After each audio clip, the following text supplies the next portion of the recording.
இப்ப அதிசய பணிந்தபடியால் பல்லாண்டு பல்லாண்டு காலமாக இடி வாழ்வா என்று அப்படியா ஆசீர்வாதம். அப்படியா அப்படியே இந்த காலையிலே ஆமாம்.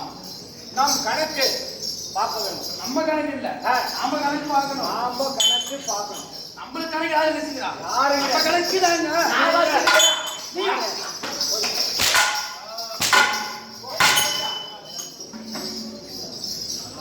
நான் வச்சிருக்கிற சாமி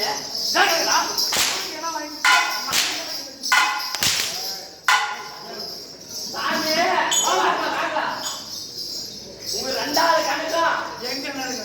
இருங்க சாமிங்க வாங்க ஒரு நிமிடம் பொறுமையே செய்யல அர்ஜுன் அன்னைக்கு